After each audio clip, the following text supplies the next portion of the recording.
공간이란 우리가 머무르는 곳을 말합니다. 혹자는 공간을 삶을 담는 그릇이라고 이야기하기도 하죠. 사람에게 공간은 행복의 기반이라고 할 수 있을 것 같은데요. 이 삶의 질을 내가 누릴 수 있는 공간으로서 공간을 바라보게 되고, 그래서 이제 퍼스널 라이프 추구를 할 수 있는 그런 곳으로서의 공간이 이렇게 변화하고 있는 것 같습니다. 집이라고 생각한다면 따뜻한 곳, 바닥이 따뜻한 거 말고 마음의 온도가 따뜻한, 그게 되게 중요하다고 저는 생각하거든요. 지금 우리의 삶을 풍요롭게 만들어주는 연금술사? 라고 이제 생각할 수 있지 않을까요? 사회적, 문화적, 기술적으로 시대에 따라 재탄생하는 공간들. 그리고 그곳에서 자신의 삶을 디자인해 나가는 사람들. 여러분에게 공간은 어떤 의미이며 당신이 머무르는 공간은 어떤 모습입니까?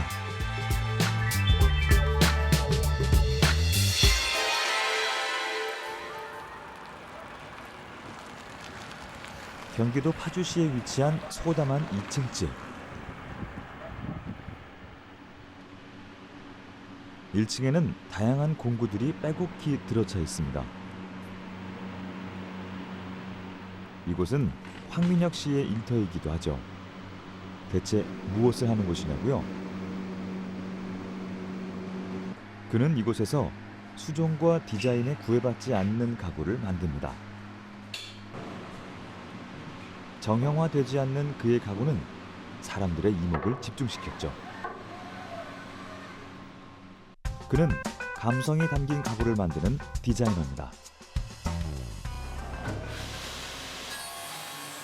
그가 만드는 가구에는 공식이 없습니다. 나무가 가진 매력을 최대한 부각시켜 공간에 잘 스며들도록 하죠. 이런 따뜻한 감성을 선호하는 사람들이 이곳을 찾습니다. 대부분 이제 두 분류의 주문자들이 계시는데요. 그냥 한쪽은 이제 저한테 다 맡기시는 분들이랑, 아니면은 어느 정도 다 이미지를 갖고 계시는 분들이 있으세요. 그래서 이미지를 다 갖고 계시는 분들한테는 이제 공간에 맞는 나무 색상이나 디테일 같은 걸 좀 제안을 드리고 있고요. 그래서 그쪽에 좀 중점을 두고 있고, 아니면 전반적으로 저한테 다 이렇게 디자인이나 이제 디렉팅을 원하시는 분들한테는 이제 공간을 보고 이제 디자인이나 배치를 잡거든요. 근데 최대한 좀 단순하게 하려고 많이 하고 있어요, 디자인 자체를. 공간에서 가구가 이렇게 좀 하나로 두리뭉실하게 좀 보일 수 있게 그런 식으로 많이 하고 있어요. 건축을 공부한 그는 한옥을 짓는 일과 시공 현장에서 경험을 쌓으며 나무를 다루는 디자이너가 됐습니다. 나무를 만지기 시작한 지는 6년. 본격적으로 자신의 이름을 건 가구를 만든 지는 벌써 2년이 됐습니다.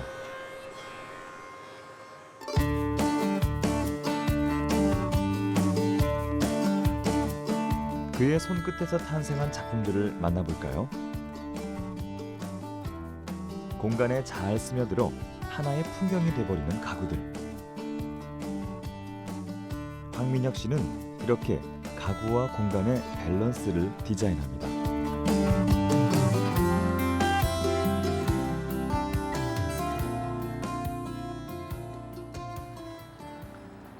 그렇다면 그가 생활하는 공간은 어떤 모습일까?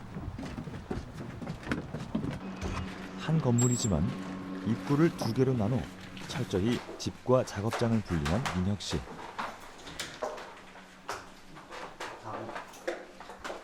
이 2층은 어머니와 함께 생활하는 공간입니다.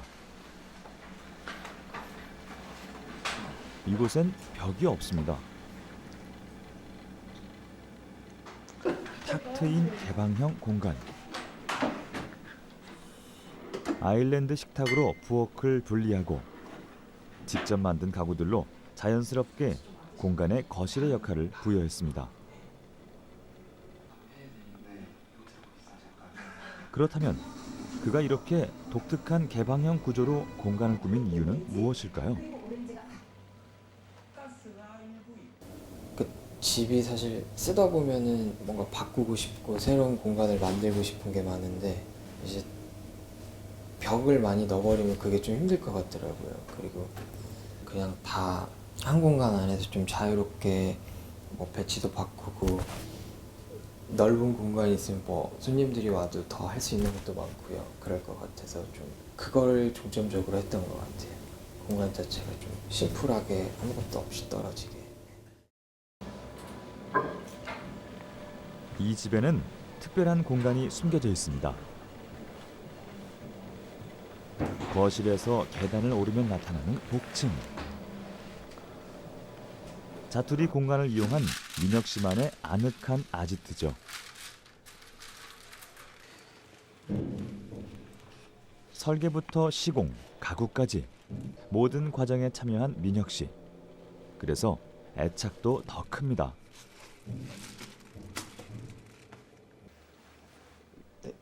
꿈에 그리던 공간에서 그는 무엇을 얻었을까요? 심적으로 좀 도시보다는 여유가 좀 더 생긴 것 같아요. 네.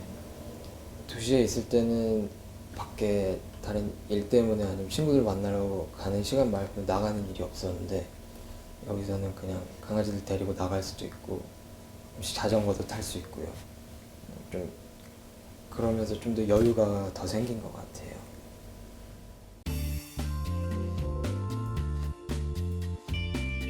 전 영국 총리인 윈스턴 처칠은 공간이 인류의 삶에 커다란 영향을 끼친다고 생각했습니다. 그는 사람이 공간을 만들고 공간은 사람을 만든다는 유명한 말을 남겼죠.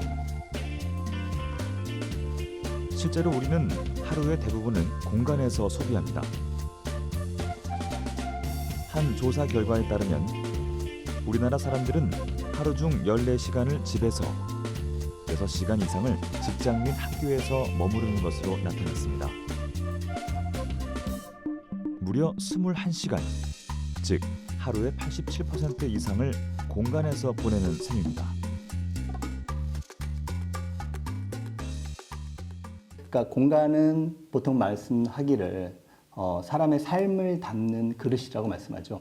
그게 가장 적절한 표현인 것 같습니다. 그래서 즉 사람과 공간이 어떤 일방통행의 관계가 아니라는 거죠. 만들고 끝 이게 아니라 만들면은 그 공간은 꼭 우리에게 반응을 한다는 겁니다. 그 안에는 사람에게 영향을 준다는 것이죠. 그래서 그 심리를 적용을 해서 많은 상업 공간들이 뭐 예를 들어서 레스토랑에는 빨간색, 식욕을 불러일으키는 빨간색 색채를 많이 사용한다든가 그게 이제 시각의 문제가 아니라 청각의 문제에서 이제 프랑스 레스토랑이나 이제 와인을 파는 샵에서 그냥 일반적인 K-팝 가요를 틀어놓는 것보다 프랑스 음악을 틀어놓는 게 구매력이 손님들이 더 높아지더라. 그런 이제 공간 환경에 대한 문제까지 심리에서는 좀 영향을 받는 거죠. 네. 정말 공간이 인간에게 영향을 미칠까? 조한 마이어스 교수팀은 흥미로운 실험을 했죠. 천장의 높이가 각각 2.4m, 2.7m, 3m인 세 공간 안에 100명의 실험자를 나누어 동일한 문제를 풀게 했습니다. 그 결과 천장의 높이가 높아질수록 자유롭고 창의롭게 생각하는 경향이 나타났죠. 반면 천장의 높이가 낮은 공간에서는 집중력이나 꼼꼼함이 돋보였습니다. 연구진은 천장 높이가 인지사고 능력에 영향을 끼칠 수 있음을 증명했습니다.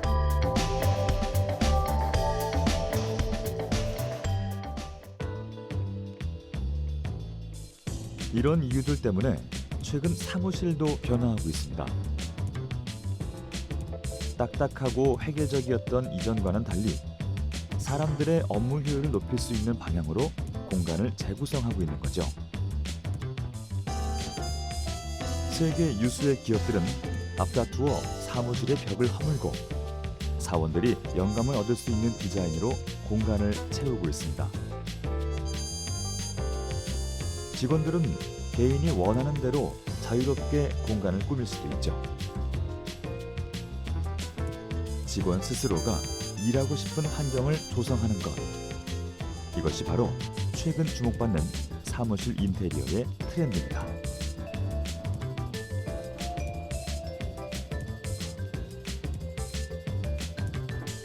이처럼 고정관념을 탈피하며 더 새로운 가치를 만들어낸 공간들. 우리의 일과 삶을 변화시키는 공간의 재발견에 대해 더 깊은 이야기를 해볼 시간입니다.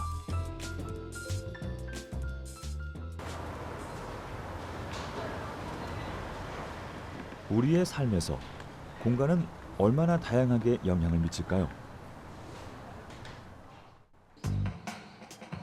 그 해답을 얻기 위해 찾은 이곳.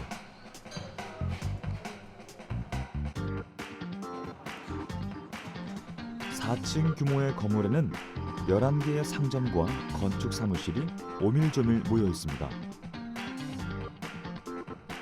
줄지은 복층 구조로 골목길을 구경하듯 1인 가게들을 살펴보는 재미가 있는 이곳. 작은 가게들이 층층이 모여 재미있게 오래 장사했으면 좋겠다는 바람을 담은 공동체 건축물입니다.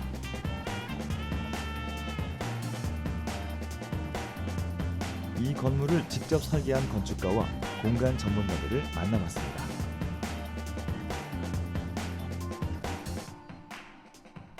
공간은 어떤 의미이고 시대에 따라 어떻게 재발견됐을까? 이들에게 공간에 대한 좀 더 심도 깊은 이야기를 들어봐야겠습니다.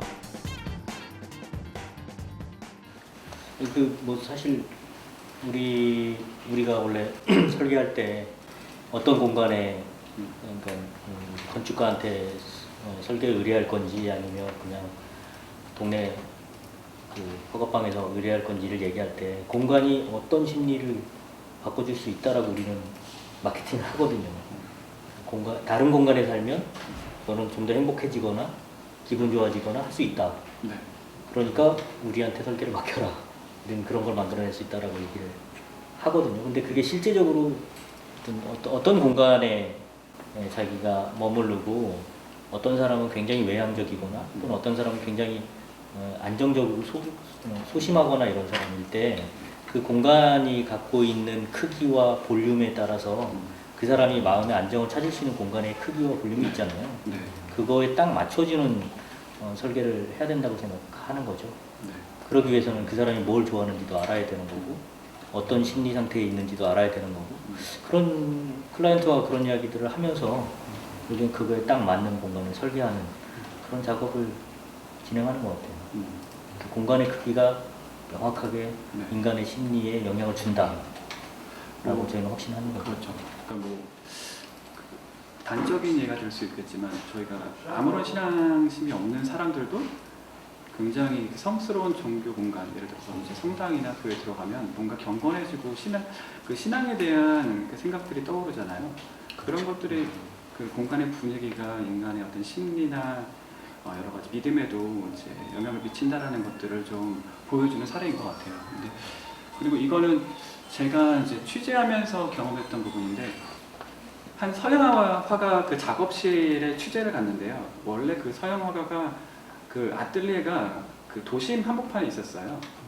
그러다가 우연한 계기가 돼서 자기 작업실을 양평에 있는 이제 전원석으로 옮기게 됐는데 이제 그렇게 공간을 바꾸면서 그 화가가 그리는 작업의 화풍이나 소재 같은 것도 많이 달라질 것 같다고 본인 스스로 그렇게 얘기를 하더라고요.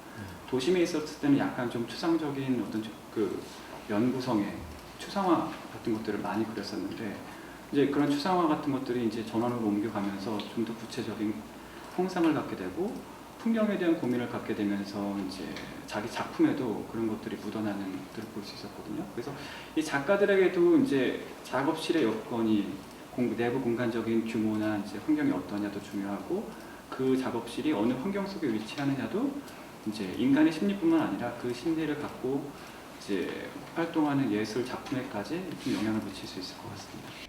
보통 저희가 학교에서 배울 때 건축은 그릇이라고 하잖아요. 그래서 어떤 인간의 환경을 담는 그릇이다라고 설명하는데 제가 이 일을 하면서 요즘 느낀 거는 그릇을 넘어서 약간 악기 같은 것 같아요. 그러니까 그릇이라고 하면 어떤 그 쓰임새나 기능을 담는 어떤 스케일이나 형상을 가진 공간인데, 그걸 넘어서 어떤 삶의 향기, 혹은 그 안에서 느낄 수 있는 정서, 그 쓰임새를 이렇게 발화할 때 건축은 좀 더 건축다워지는 것 같거든요. 그래서 이 건축이 악기다라고 생각을 해본다면 다른 사람들한테 이 건축의 효용을 조금 더 정확하게 설명할 수 있는 것 같아요. 좋은 공간은 사람을 끌어모읍니다. 그 예로 연희동 주민센터를 들 수 있죠. 누구나 편안하게 방문할 수 있도록 카페 같은 분위기를 살려 지역 주민들의 소통의 장으로 탈바꿈했습니다. 딱딱하고 획일적인 분위기는 이제 어디서도 찾아볼 수 없죠. 이렇게 공간의 가치는 다양한 곳에서 빛을 발합니다.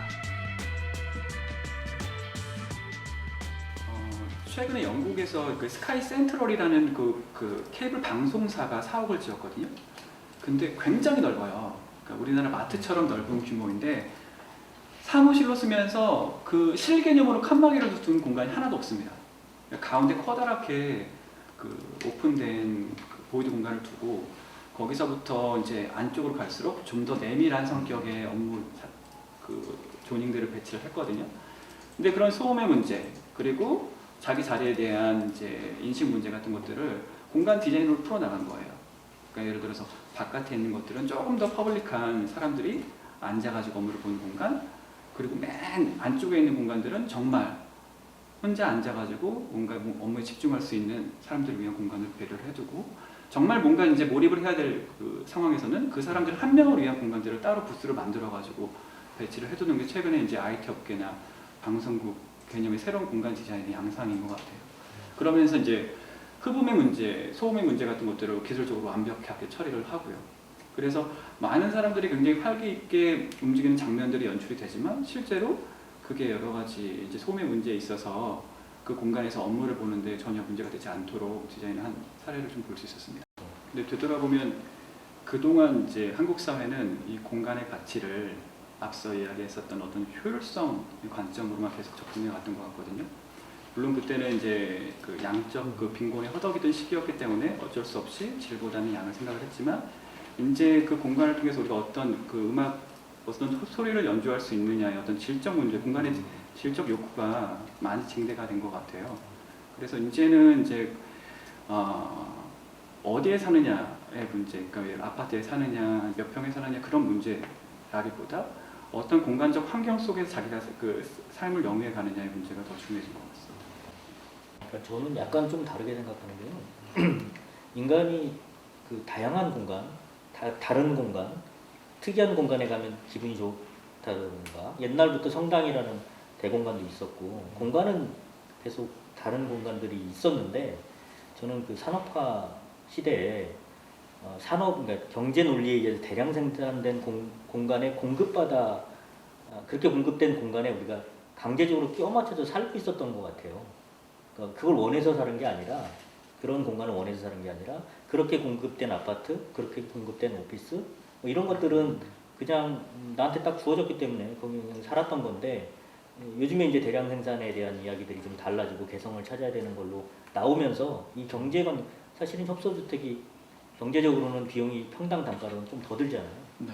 그런데도 그것을 짓고 그것에 대한 유니크한 것에 대해서 즐기고 그런 거가 가능해진 거가 이런 어떤 대량 생산과 산업화의 틀로 건축을 보지 않는다는 거, 건축을 산업으로만 보는 게 아니라 문화로 본다는 거, 이게 그릇이 아니라 악기로 본다는 거, 뭐 이런 것이 바뀌면서 그런 것이 바뀌어지지 않았나. 원래부터 인간은 그 어떤 다양한 공간, 그리고 나에 맞는 공간, 공간의 변화, 이런 걸 굉장히 기분 좋아하는 했을 것 같은데 경험해보지 못해서 그런지 않았을까 싶은 생각이 듭니다. 그래서 학교 문제를 잠깐 이제 이야기를 하면, 우리나라 여러 문제 중에서 가장 교육에 관한 문제는 굉장히 심각하고 여러 전문가들이 얘기를 하고 있는데, 교육이라고 딱 했을 때 비단 시험과 입시의 문제만은 아닌 것 같아요.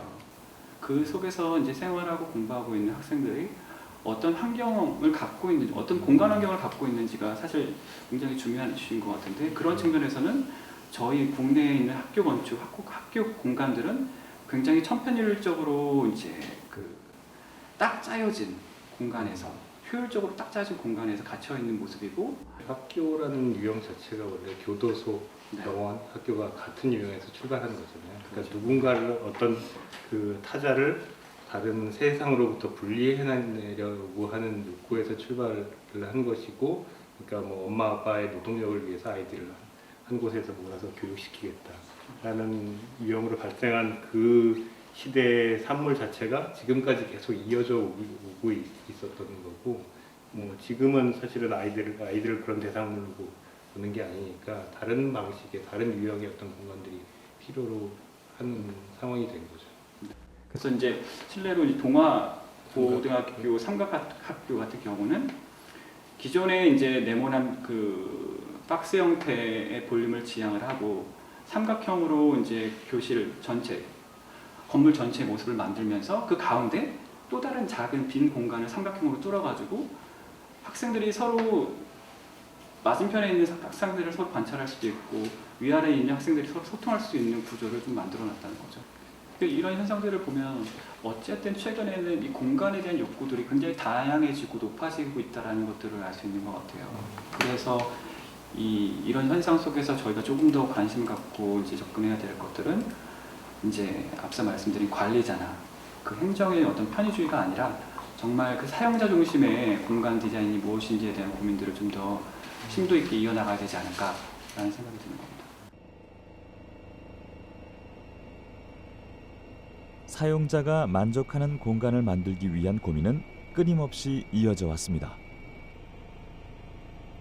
성장하는 산업화 시대, 엄청난 양의 아파트가 쏟아졌고 더 이상 집을 지을 공간이 없어지며 공유주택이나 협소주택 같은 새로운 트렌드의 주거 형태도 생겨났죠. 그 최근에 이제 그 인생은 뭐 한 번밖에 없다는 욜로 라이프 뭐 이런 말들이 있는데요. 그런데 최근에는 이제 좀 투자처로서의 매력이 좀 떨어지기도 하고 또 개성을 사람들이 또 추구하기도 하니까 이제는 그 이 삶의 질을 내가 누릴 수 있는 공간으로서 공간을 바라보게 되고, 그래서 이제 퍼스널 라이프 추구를 할 수 있는 그런 그 곳으로서의 공간이 이렇게 변화하고 있는 것 같습니다. 이 자기의 그 주거 공간만을 좀 쉴 수 있는, 뭔가 리프레시할 수 있는 공간을 갖기를 원하는 거죠. 그래서 그런 세태에 반영해서 주거 공간을 더 작게, 더 자기만의 공간을 갖게, 그런 부분이 요즘에 반영하는 세태로 볼 수 있습니다. 이러한 선호도와 맞물려 현대인의 공간에도 변화가 찾아왔습니다. 한 번 사는 인생, 내가 좋아하는 물건으로 채운 공간에서 살기를 원하는 욜로족이 등장한 겁니다. 커다란 집보다는 내 색깔로 작은 공간을 알차게 채워냅니다. 내 집 마련은 포기해도 셀프 인테리어를 해서라도 집을 꾸미는 것은 포기하지 않습니다. 그리고 이런 욕구는 SNS를 통해 급속도로 퍼져나갔죠. 우리 사회 전반적으로 공간에 대한 질적 욕구를 갖게 된 겁니다.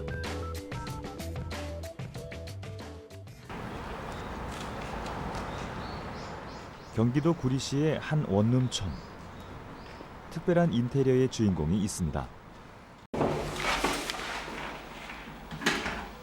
네, 안녕하세요. 인터넷 스타인 김의림 군. 셀프 인테리어 하게 된 거는 저는 20살 초반 때 좁은 원룸이나 고시텔에 살았었어요. 그래서 그때부터 조금씩 셀프 인테리어를, 나만의 공간을 갖고 싶다라는 생각을 하면서 자연스럽게 셀프 인테리어에 관심을 가졌던 것 같아요. 그의 장기는 효율적인 공간 활용. 13제곱미터밖에 안 되는 작은 원룸에는 없는 것이 없습니다.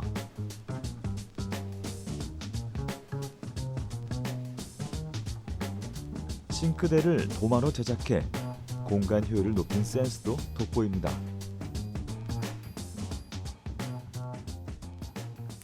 인테리어 하면서 가장 중점을 뒀던 거는 넓게 보이는 거. 아무래도 좁으니까 뭐를 못했어요. 사실 뭐 더 놓고 싶어도 놓지 못하고 대신에 있을 것만 있고, 그러니까 낮은 가구를 많이 사용했던 것 같아요. 그러니까 이 보이는 공간들이 많아지게. 셀프 인테리어 전 삭막하고 썰렁했던 공간이 이렇게 아늑하고 멋스럽게 변했습니다.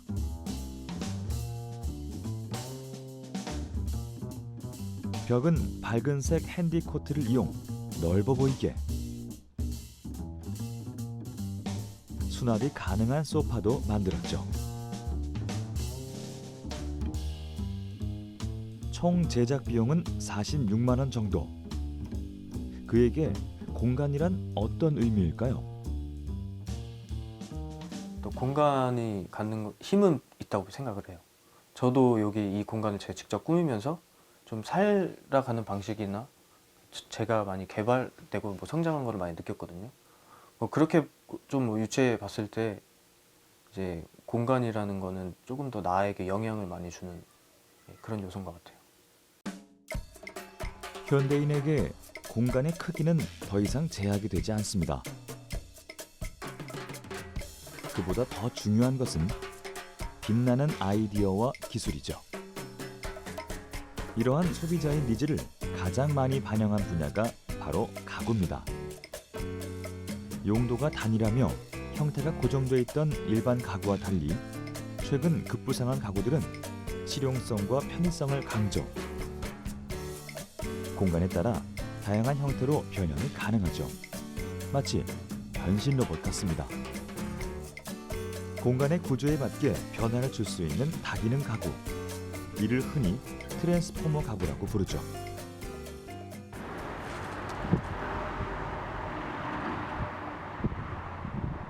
이런 트렌드를 가장 먼저 만날 수 있는 곳.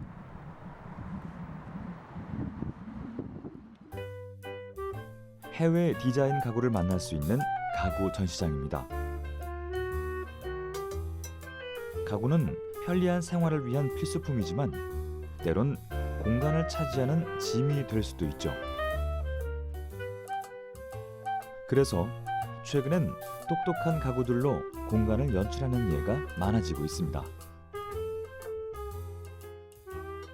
그런 어떤 정확한 목적보다는 자기의 어떤 그 라이프 스타일 때문에, 변화 때문에 오시는 분들이 많은데, 뭐 예를 들면 최근에 가장 이슈가 되는 어떤 키워드는 뭐 1인 가족, 뭐 신혼부부, 이런 좀 소가족 단위의 어떤 구성원의 변화 때문에 가구를 사러 오시는 분들의 어떤 가구의 용도가 상당히 다르죠. 사실은 가구는 공간에 되게 제약을 많이 받게 되는 게 사실입니다. 그래서 공간이란 하드웨어 안에 가구라는 소프트웨어가 들어가는 거기 때문에 지금 공간의 변화, 용도의 변화 때문에 이제 사용하는 가구도 변화가 왔죠.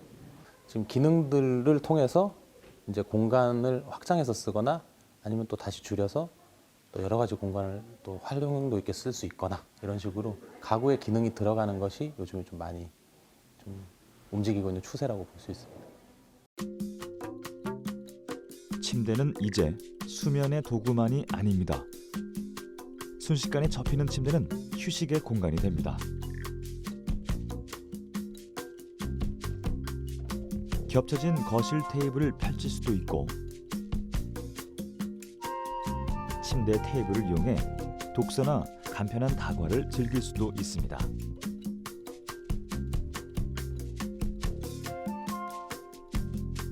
공간에 따라 식탁을 접거나 늘려 활용할 수도 있죠. 이처럼 다양한 가구의 등장은 소비자의 눈높이에도 영향을 미쳤습니다. 불과 3, 4년 전에는 이제 어떤 컬렉션이라고 하잖아요. 이제 한 컬렉션 안에 다양한 제품들이 이제 저희가 디자인되고 출시를 해서 이제 컬렉션별로 이제 큰 어떤 구매 금액으로 이제 판매가 됐다고 하면, 요즘에는 이제 컬렉션 개념이라기보다는 어떤 이제 아이템별 위주의 이런 제품들로 이제 각각 이제 구매를 하시게 되는 경향들이 많거든요. 싱글족의 영향도 크고요.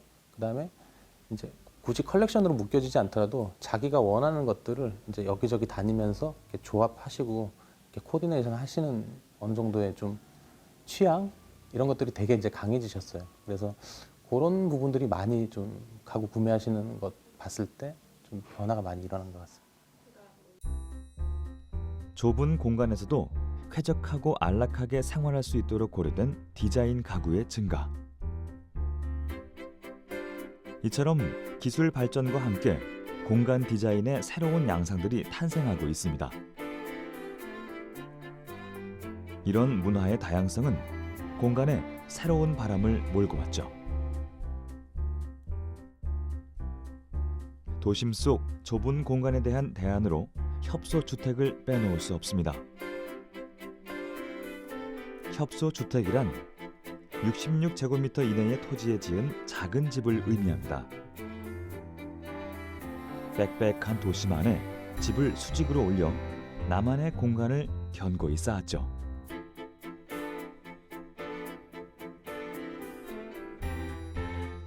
이는 한때 일본에서 큰 인기를 끌던 주거의 형태가 우리나라로 건너온 것입니다.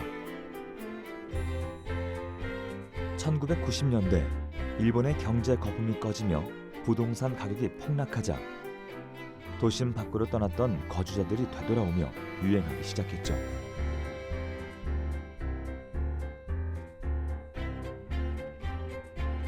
건물 틈새의 땅을 저렴하게 구입해 짓기 때문에 그 모양도 다양한 협소주택. 이것이 오히려 개성처럼 느껴져 많은 현대인들이 주목하게 됐죠. 협소주택은 도심에서 나타나는 전형적인 현상이고, 그리고 이제 땅을 합쳐가지고 크게 짓지 못하는 상황에서 이제 해결책으로 제한되고 있는 상황인데, 이게 도심 주거지에 대한 장점 때문에 그럴 것 같아요. 예를 들어서 도심 주거지라고 했을 때는 어떤 접근성의 문제, 그리고 이제 출퇴근의 문제, 그다음에 교육, 치안, 그리고 기반 시설에 대한 문제들이 이미 탄탄하게 확보가 된 상황이기 때문에 여기를 버리고 떠나는 것보다 상황은 좋지 않지만 여기서 어떻게든 한번 자기만의 개성적인 집을 만들어 보겠다라는 욕구가 협소주택으로 이어지는 것 같습니다. 하지만 도시의 인프라를 즐기며 나만의 공간을 만드는 일, 결코 만만치 않습니다. 집을 지을 좋은 장소를 찾아야 하고 땅값과 건축비를 함께 계산해야 하기 때문에 턱없이 적은 비용도 아니죠. 또 작은 면적을 최대한 활용하다 보니 설계와 시공에 많은 정성을 쏟아야 합니다. 집을 지을 때 들어오는 주변의 민원도 무시할 수 없죠. 단순히 싼 값에 집을 얻기 위해 협소주택을 선택하는 것은 정답이 아니란 이야기입니다. 그럼에도 불구하고 이 공간의 매력에 훅 빠진 사람들이 있습니다.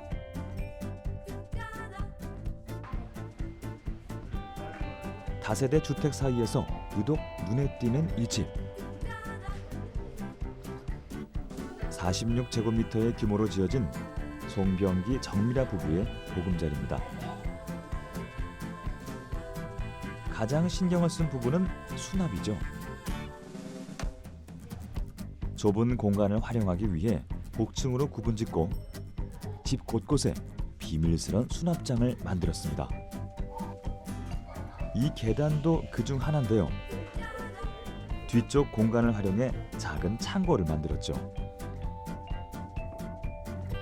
이 집은 건축가 송병곤 씨가 형 부부를 위해 맞춤 설계한 곳입니다. 그 전에는 이제 공동주택에 거주하고 있었는데 4층에. 근데 아이들이 3명이다 보니까 뭐 요즘 그렇잖아요. 발 뒤꿈치 들고 걸어라 뭐하라 뭐 하는데 아무래도 시끄럽고 아이들한테 뛰지 마라 뭐 해라 뭐 이제 제약도 주게 되고 그런 게 이제 싫었던 거죠, 건축주는. 그래서 이제 주변에 있는 노후된 주택이죠. 이게 46년 된 건물이었거든요. 근데 그런 이제 주택들 중에서 이사 가기에는 거리도 좀 가깝고 그런 곳을 찾다 보니까 여길 찾게 된 거예요. 급매로 나온 낡은 단층 주택을 매입해 협소 주택으로 만들었습니다. 아이들이 눈치 안 보고 뛰어놀게 해주고 싶어서였죠. 2개월의 시공 끝에 탄생한 협소 주택. 1층엔 거실과 안방, 주방을, 복층엔 아이들의 침실과 놀이방을 배치했습니다. 작지만 알찬 공간. 그 내부를 자세히 살펴볼까요? 원래는 이게 아까 말씀드린 것처럼 46년 된 집이에요. 단층 집이었죠. 근데 14평이라는 공간 안에 5명이 거주하기에는 굉장히 좁죠. 그래서 1층에는 방, 거실, 주방만 두고 천장고를 일반적인 천장고보다 조금 낮게 하면서 답답하지 않도록 복층을 만들면서 중간에 오픈을 시켰어요. 들어왔을 때 일반적인 주택에서는 못 느끼게 좀 시원한 느낌을 줄 수 있도록 이렇게 좀 뻥 뚫어놨죠. 그 1층은 이제 주로 부부들이 이제 거주하고 식사하고 이런 공간이고 2층으로 한번 올라가 보실까요?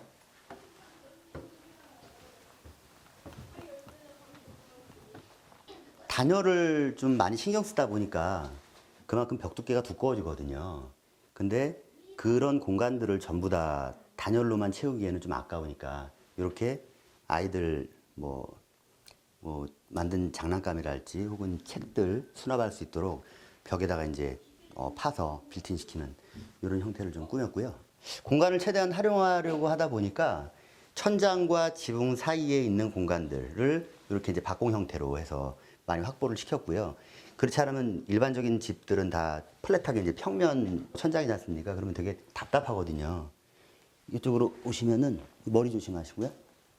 여기가 이제 동네 애들 놀이터예요. 이제 벽 두께를 최대한 단열을 유지한 상태에서 벽이 한정없이 두꺼워질 수는 없으니까 이 구간 같은 경우에는 이제 충분히 서재처럼 이렇게 꾸몄어요. 아이들이 와서 책도 보고 뭐 보드 게임 같은 것도 좀 하고 이렇게 할 수 있도록 해놨고, 그리고 이 밖으로 나가면 이제 작은 테라스예요.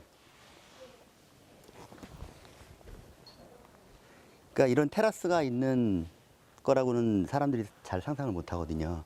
좀 낮지만 이리로 나오면은 여기가 이제 이 밑에가 현관하고 창고하고 있는 공간이에요. 이 내부를 편입을 시킬 수 없는 공간이죠. 그래서 이 공간에다가 이렇게 테라스를 꾸며놨습니다. 그리고 이제 집 안에 이제 수납 공간이나 이런 것들이 굉장히 필요하다 보니까 이 뒤쪽에 보면 이렇게 창고예요. 그래서 뭐 캠핑 장비며 이런 것들을 다 놓을 수 있도록 구성을 했고요. 그러니까 14평이라는 작은 공간에서 좀 컴팩트하게 집어넣다 보니까 복층으로 꾸미고 꼭 들어가야 될 것들, 뭐 작게나마 이런 테라스 공간, 작게나마 창고 이렇게 좀 구성을 했습니다. 노후의 전원 생활을 꿈꾸는 형네 부부에게 협소주택은 또 다른 도전을 위한 징검다리 같은 공간입니다. 그리고 맞춤법처럼 자신에게 꼭 맞는 공간을 찾아나가는 여정이기도 하죠. 지금까지 우리는 현대의 다채로운 공간과 공간을 통해 다양한 삶을 디자인하는 사람들을 만나봤습니다. 공간은 때론 삶을 풍요롭게 만들고 영감의 원천이 되기도 하며 나만의 판타지를 이루어주는 매개체가 되기도 합니다. 그렇다면 앞으로 공간의 가치는 또 어떻게 변화할까요? 그런 사물 인터넷이나 뭐 이런 것들은 무조건 될 거예요. 그런 것들이 작동이 되는 거고 어렵지 않을 거고, 모든 전자기기, 집에 있는 고정되어 있는 전자기기에 다 인터넷망이 다 들어가서 작동을 컨트롤할 수 있고 뭐 다 되는 거는 아마도 금방 실현될 문제인데, 그것이 뭔가 막 좀 새로운 패러다임을 만들어내는 것 같지는 않아서 뭔가 막 새로운 걸 생각해 보려니까 좀 어렵네요. 저는 반대로 미래를 좀 예측한다고 했을 때 오히려 이제 과거를 좀 돌아가서 생각을 해본다면 산업혁명 이후에 철과 유리가 이제 보급화되면서 이제 우리가 경험할 수 없었던 거대 공간, 그리고 투명한 유리로 감싸져 있는 투명한 공간들의 양식들이 등장을 했잖아요. 그 속에서 우리가 느꼈었던 뭔가 기술의 진보, 그리고 새로운 공간 혁신 같은 것도 있는데, 실례로 저희가 이제 한 20-30년 전만 하더라도 없었던 이제 수직 조경 같은 것들을 저희가 이제 실내 공간 디자인에 이제 적용을 하고 있잖아요. 그러면서 저희가 좀 그 자연에 대한 상실감을 이제 공간 디자인을 통해서 수직 조경을 통해서 좀 이제 보상받고 있는 상황이고요. 그런 측면에서 오히려 이제 과거 회귀적인 감성 같은 것들이 기술과 결합이 돼서 좀 디자인으로 등장하지 않을까라고 좀 예측해 봅니다. 그리고 이건 해외 건축가 제안인데, 그 집이 공간이라는 개념을 휴대한다라는 개념으로 이제 플러그인 개념으로 이제 제안하는 사람들도 있잖아요. 네. 내가 이 동네에서 살았다가 다른 동네로 이사 갈 때는 그 딱 뽑아서 유닛을 가고. 뽑아가지고 그 동네에 있는 똑같은 스트럭처에 가서 꽂는 거죠. 네. 이런 식의 플러그인 개념 같은 경우는 지금 많이 연구되고 있고, 네. 그거를 자기가 이사할 때마다 자기 공간 디자인을 새로 한다거나 아니면 뭔가 처음부터 새로 출발하는 그런 개념이 아니라 자기 공간을 가져간다라는 개념에서 생각을 한다라면 좀 시장에서 공간 디자인 측면에서 좀 많은 변화가 있을 것 같습니다. 전통적으로 건축이라는 건 되게 고정적이고 장소에 뿌리박고 있고 그리고 단단한 어떤 물건이라고 생각이 되는데, 그것들을 점점 이렇게 흐트러뜨리는 방식으로 이게 기술의 진보에 의해서 만들어지고 있잖아요. 근데 이런 방향의 한쪽에 축이 있을 거고, 다시 아날로그한 방향으로 회귀하는 그 두 가지 양면이 같이 공존할 가능성이 가장 큰 것 같아요. 책으로 봐서도 이제 전자책이 대세라고 봤을 때도 다 전자책화될 것이라고 믿었지만, 사실 종이의 물성이 주는 것들, 그리고 종이만이 만들어낼 수 있는 어떤 감각 같은 것들을 더 극대화하는 방향으로 또 책이 진보하고 종이책이 진보하는 걸 봐서 건축은 또 훨씬 더 이렇게 물질적이고 그리고 영원을 지향하고 사람의 감수성에 깊이 기대는 방식의 어떤 건축이 존재하는과 동시에 또 새로운 트렌드에 맞춰가지고 계속 이렇게 소비되는 공간 환경, 그런 것들을 만들어내는 것도 같이 존재하죠. 건축 평론가 에드윈 헤스코트는 집이란 공간을 자산 가치가 아닌 삶을 창조하는 공간으로 바라보라고 제안합니다. 내가 살고 싶은 집은 어떤 집인가? 이 질문은 결국 내가 살고 싶은 삶은 어떤 삶인가 라는 뜻이 아닐까요?